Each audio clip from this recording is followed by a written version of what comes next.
Hello friends, welcome back to our channel.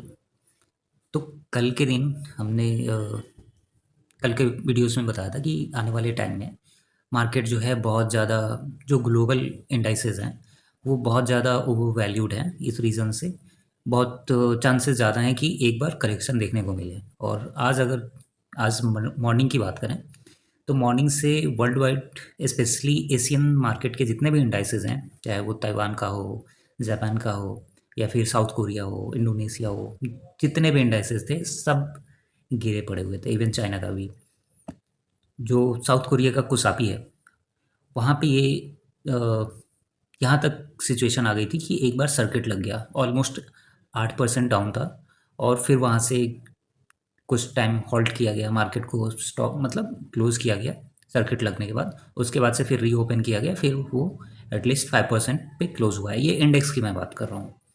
अगर एक दिन में आप किसी भी कंट्री का इंडेक्स 8% गिर जाना मतलब बहुत बड़ी बात होती है। ये मतलब बहुत रेयरली देखने को मिलता है।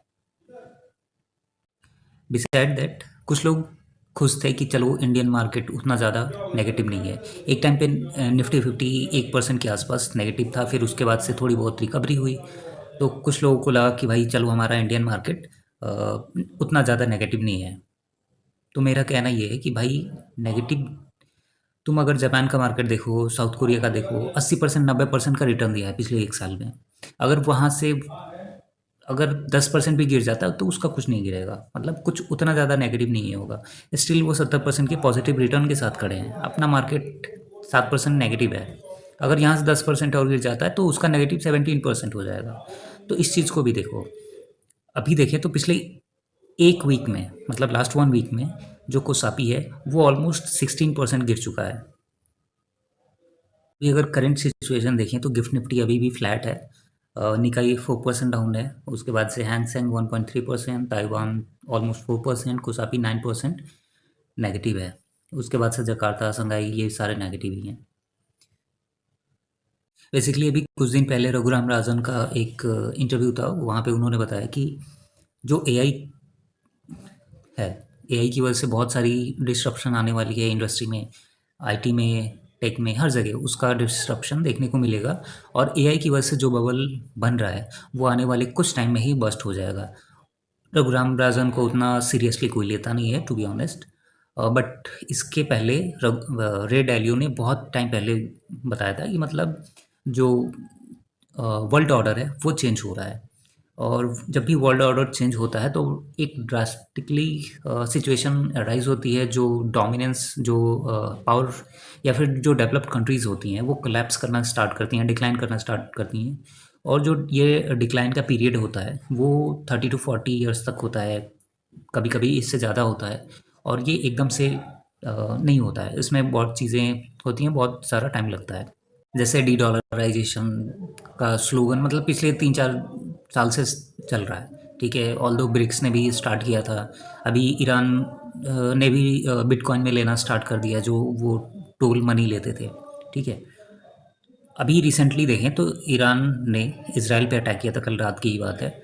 उसके बाद से जो S&P 500 है वो भी नेगेटिव था। बट उसके बाद से ट्रम्प का ट्वीट आता है कि मतलब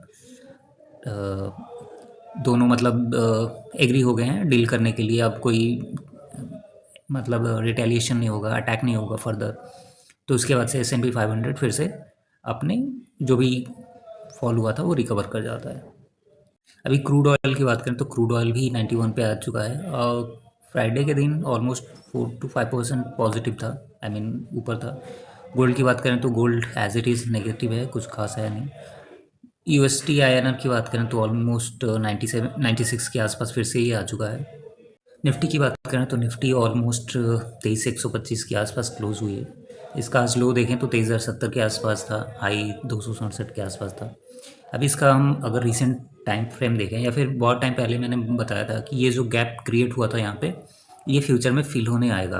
और अभी देखें तो अभी ये फिल हो चुका है। बट अभी भी चांसेस ज़्यादा हैं कि एक बार फिर से ये इस लेवल को टेस्ट करे। मतलब आने वाले टाइम में मुझे लगता है कि एक बार फिर से ये 22,000 ईजिली आएगा। अगर यहाँ पे एक पुल बैक आता है तो वो पुल बैक ज़्यादा से ज़्यादा इस लेवल तक ही जाएगा। मतलब ये लेवल जो है एक रेजिस्टेंस की तरह काम करने वाला है। और अगर ये लेवल ब्रेक होता है फिर हमें फर्दर इस लेवल के लिए प्रिपेयर होना पड़ेगा।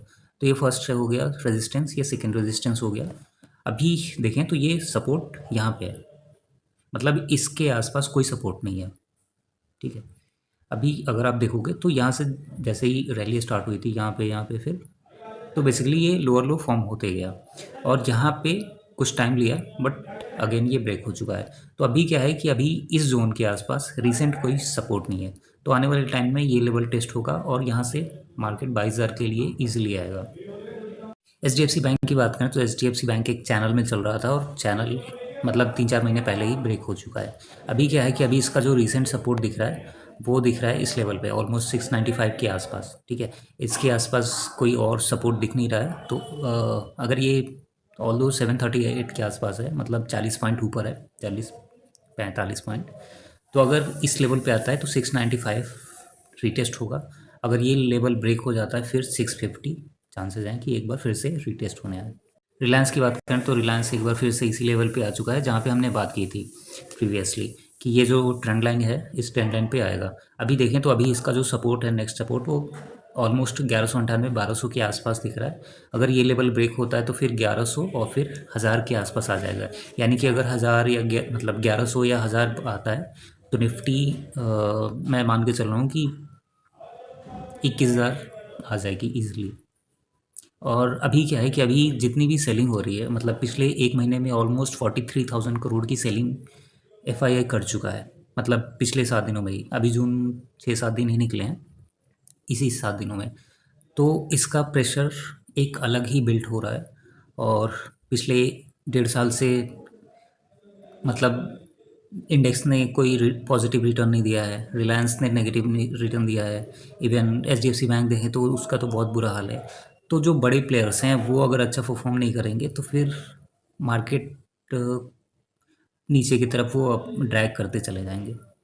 टीसीएस की बात करें तो ऑलमोस्ट हाई से देखें तो ऑलमोस्ट 50% के आसपास करेक्ट हो चुका है, 52 अभी देखें तो लास्ट टाइम हमने जब बात की थी तो ये 2400 के आसपास था। अभी ये 2151 पे आ चुका है। अभी इसका जो रिसेंट सपोर्ट है वो इसी जोन के आसपास दिख रहा है बेसिकली।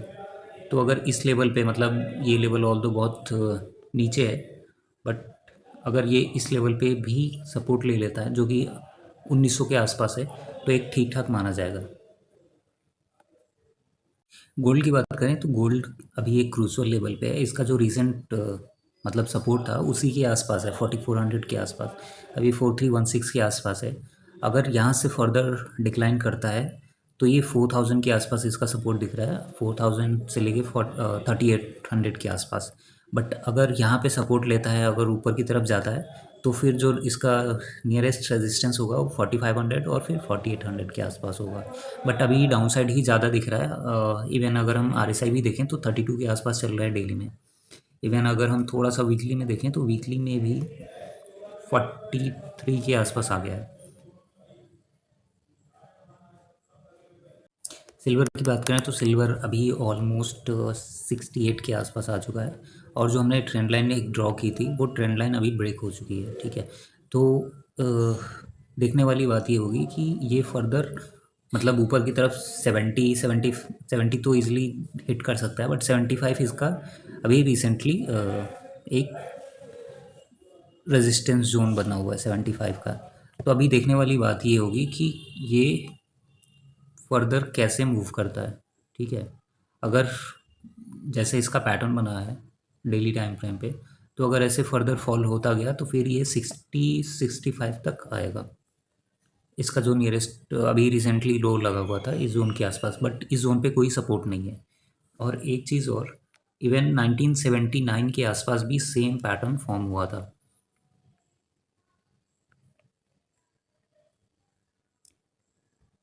ये फर्स्ट टाइम 48 के आसपास गया था, फिर उसके 2 महीने में ही ऑलमोस्ट 48 से $12 के आसपास आ चुका था। अभी अगर हम रिसेंटली देखें तो जो रिसेंटली प्राइस एक्शन है वो भी सिमिलर तो नहीं कह सकते, बट सिचुएशन काफ़ी वैसे ही है। 120 से ऑलमोस्ट 67 आ चुका है, मतलब अगर देखा जाए तो ऑलमोस्ट 40-45% ऑल टाइम हाई से ही नीचे आ चुका है। अभी अगर हम देखें कहाँ गया ये?